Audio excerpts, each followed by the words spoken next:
This reports on a battle between the French and English forces for control of the Indian territory of Marathas in a Sport of Kings War of Austrian Secession campaign game. For the broader context of how this battle fits within our group's Sport of Kings campaign, as well as a rundown of the initial deployment of the units present at this battle, see the link to another video below. But to briefly recap, France's 8 SP battled Britain's 5 SP on Battlefield 25 from the second edition of Warfare in the Age of Reason. In turn 1, France advances all their units north as fast as they will go. The French light cavalry changes first to skirmish formation and then moves. This will get them there faster. Turn 2, French forces continue a general advance. Britain adjusts the position of their light battery in the town from the southeast corner to the northeast corner. Turn 3, France's advance proceeds. The light cavalry has reached the river, and the French artillery units move from the road onto the long hill, which dominates the middle of the battlefield. The second line of infantry, meanwhile, holds position. Turn 4, the French light cavalry is across the river. The lead unit is in a skirmish column and facing mostly north. The British cavalry, meanwhile, advances through a friendly infantry unit to take up a skirmish line in front of the bridge north of the town. On the other flank, France's cloud cavalry crosses the river between the two lakes, and France's infantry and artillery continue to advance to a position about halfway across the battlefield. Turn 5, Britain's light cavalry charges the lead unit of French light cavalry. Britain passes their morale check and changes formation from skirmish to line. Meanwhile, France's light cavalry declares a countercharge, but in a stroke of really bad luck, fails the morale check, rolling a 5 on 3 dice, 3, 1, and 1. As a result, the French cavalry halts disorganized and cannot move or change formation.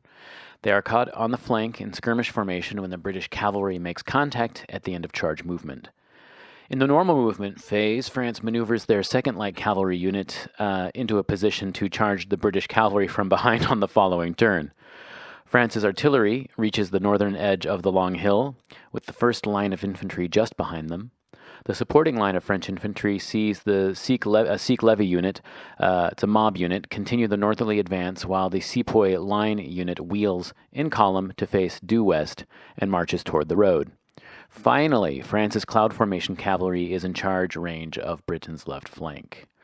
Britain wheels its light infantry to face southwest, moves a supporting forecasting mob unit into a position south out of the river where they had been standing behind the lines, and advances a levy mob unit behind the breastworks next to the town in the direction of the limbered French artillery.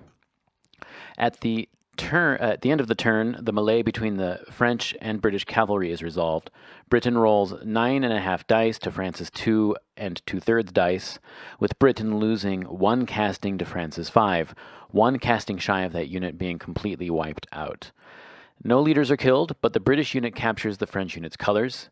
This raised the British unit's morale grade to grade 4 and lowered the French unit to morale grade 2. The single casting of defeated French cavalry makes a route move toward their base line. The British unit has no charge movement left and occupies the position of the unit they had charged and in a disorganized morale status. And I believe also passing a pursuit check in there. Turn 6, the routed French cavalry is required to sit idle this turn. A British mob unit, those levies, charges the limbered French artillery. The battery in question passes its morale check, unlimbers, and fires a canister, costing the British unit 1 casualty. More decisive than the casting, however, this required the British mob to make a morale check, which it then failed and retreated broken behind their lines. The French light cavalry charges the British cavalry from the rear. The British cavalry simultaneously plotted a charge on a terrain objective, hoping to avoid contact with the French cavalry long enough to make a morale check. By a very small margin, the British unit avoids contact after 1/4 of charge movement. The British unit fails its morale check on 1d6 and routes off the table off the British baseline. The French cavalry passes a pursuit check and chooses to take the space vacated by the British cavalry and hold.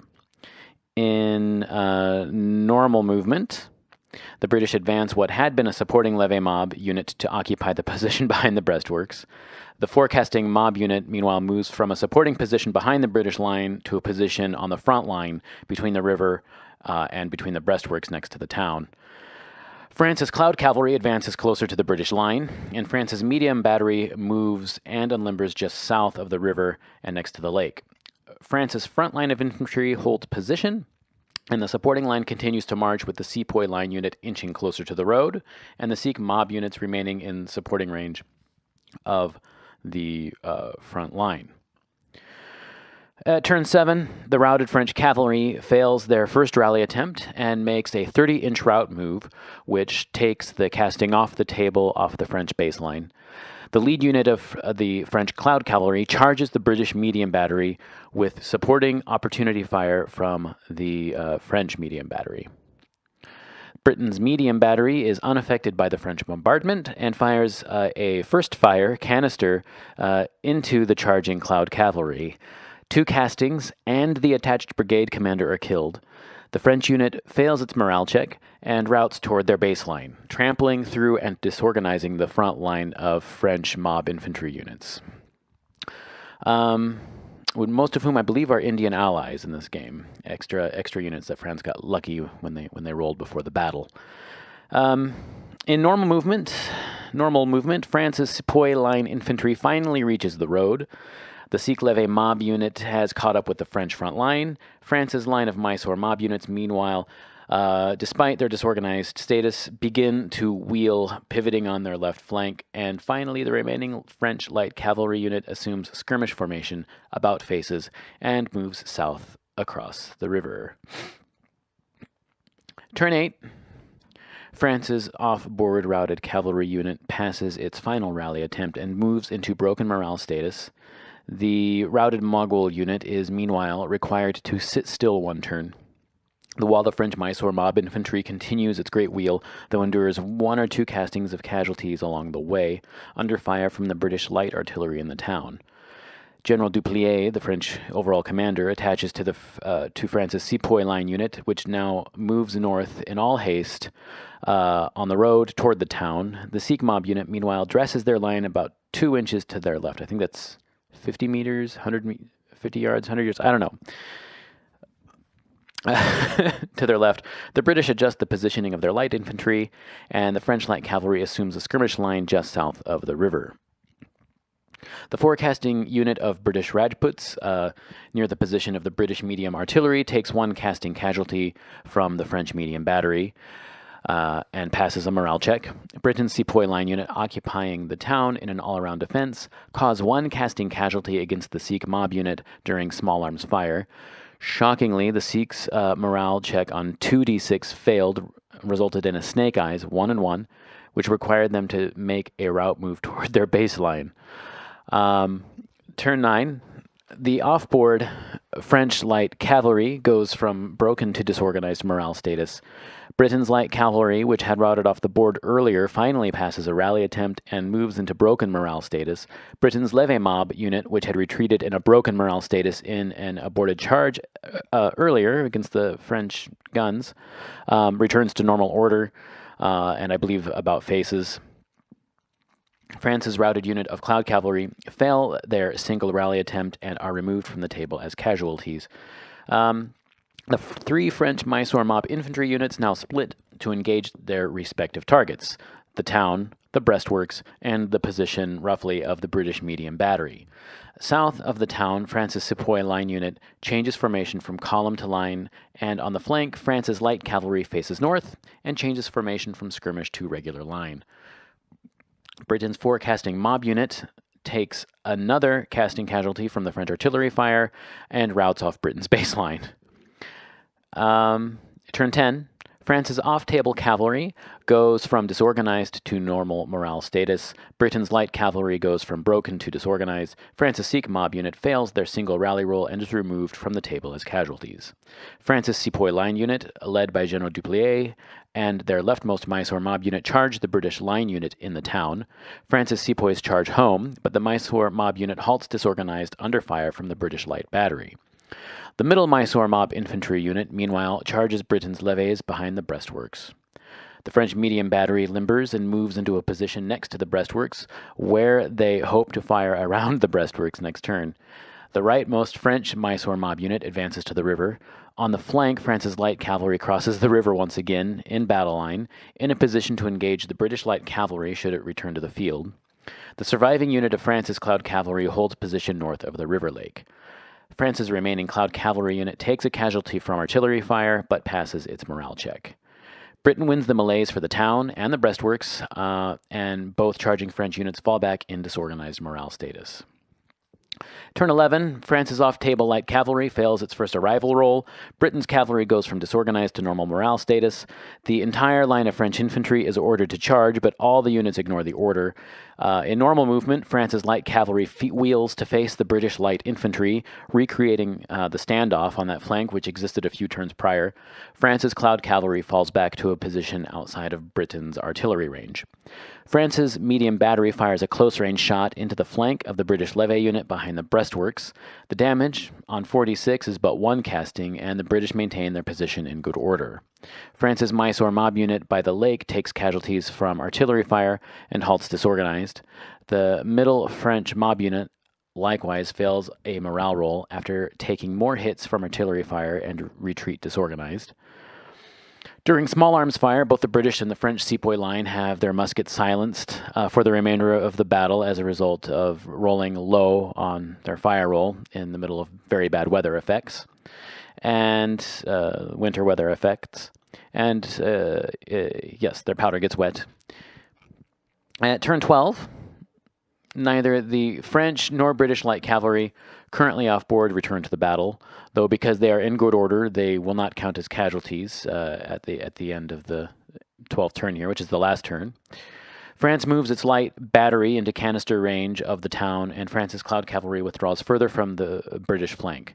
Both sides inflict additional casualties through artillery fire, though no morale failures results. At the end of the turn, France fails a withdrawal roll, loses the battle, and makes a strategic withdrawal from Marathas to Mysore. The final casualty total is France 46, Britain 10. With defendable terrain, heavy winter weather effects which slowed the enemy by forcing them to move half movement, forcing all the units to move half movement, and reducing firing ranges for artillery and small arms by half, a compact, effective deployment around the town, tenacity, and a serious dose of liquid luck, England holds the territory of Marathas, losing 1 SP, forcing the French to retreat, losing 3 SP. At the end of a battle where Indian allies are present, the Indian ally units disappear. Britain had 1 SP Indian ally, and France 3 SP.